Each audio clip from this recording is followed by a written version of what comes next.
தோழமைகள் அனைவருக்கும் என்னுடைய வணக்கத்தை தெரிவித்துக் கொள்கிறேன். நான் உங்கள் தோழி நகச்சித்ரா. ஒரு கிராமத்துல ஒரு நபர் எப்பொழுதும் வானத்துல இருக்கக்கூடிய நட்சத்திரங்களையே ஆராய்ச்சி பண்ணிட்டு இருப்பாரு. அது மட்டும் இல்லாம இந்த நட்சத்திரங்களை மட்டுமே வச்சு ஒருவருக்கு வாழ்வில நடக்கக்கூடிய அதிர்ஷ்டங்களையும் அவருக்கு வரவிருக்கக்கூடிய அபாயங்களையும் எளிதில கணிச்சிடலாம் அப்படின்ற மாதிரி சொல்லுவாரு.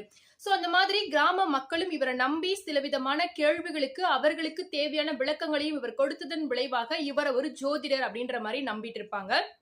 அப்படியாக ஒரு மாலை வேளையில இந்த நட்சத்திரங்களை கவுண்ட் பண்ணிட்டே ஒரு ஆராய்ச்சியில் அவர் போய்கிட்டு இருக்கும் பொழுது அவரையும் அறியாமல் ஒரு சகதி நிறைந்த ஒரு புதைக்குழியில விழக்கூடிய ஒரு நிலை வரும்.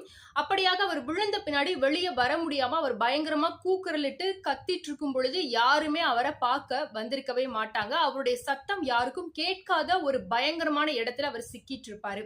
சோ ஒரு வழியா அவர் இரவுல விழுந்திருப்பாரு. காலை வேளையில் அந்த கிராம மக்கள் எல்லாரும் வெளிவரும் பொழுது ஒரு வழியா அவரை மீட்டு எடுத்துருவாங்க. அப்படி அவரை மீட்டு எடுத்ததுக்கு அப்புறமா அவரிடத்துல கேட்பாங்க, ஊருக்கே நட்சத்திர பலன் சொல்றீங்க, அவர்களுடைய அபாயங்களையும் அவர்களுக்கு வர இருக்கக்கூடிய அதிர்ஷ்டங்களையும் சொல்றீங்க, உங்களுக்கு காலுக்கு கீழாக இருந்த அந்த ஒரு அபாயத்தை நீங்க எப்படி கவனிக்காம போனீங்க? எனவே வாழ்வினுடைய ஒவ்வொரு தருணத்திலும் கவனமுடன் நாம் வாழ்வதன் மூலமாக நாமே நமக்கான எல்லா விதமான விஷயங்களையும் நிர்ணயித்துக் கொள்ளலாம் அப்படின்ற மாதிரி அந்த கிராமத்துல இருக்கக்கூடிய ஒரு நபர் சொல்லுவாரு. சோ அதே போலதான் நம்முடைய ஒவ்வொருவருடைய வாழ்வும் கூட இன்றைய நாளானது நாளை வரக்கூடிய அந்த ஒரு நாளை மையப்படுத்தியதாகவே இருக்கிறது.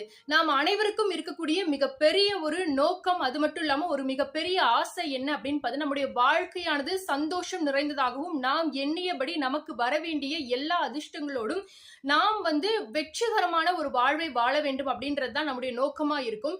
அப்படிப்பட்ட நோக்கங்களை நாம் முன்னெடுத்து சென்று நாம் வெற்றி பெற வேண்டுமானால் நாம் இன்றைக்கு வாழக்கூடிய இந்த நிகழ்காலத்திலே மிகவும் கவனமாக வாழ்வதன் மூலமாகவே நாம் முன்னெடுத்து வைக்கக்கூடிய எல்லா அடிகளையும் கவனத்துடன் நாம் முன்னெடுத்து வைப்பதன் மூலமாகவே நாம் எதிர்காலத்தை மிகவும் சந்தோஷமாகவும் நாம் நினைத்த வழியிலே வெற்றிகரமாகவும் வாழ முடியும் அப்படின்றத சொல்லுவாரு. சோ அதே போலதான் நம்முடைய வாழ்வையும் நாம் கவனமுடன் முன்னெடுத்து செல்வோம். நன்றி.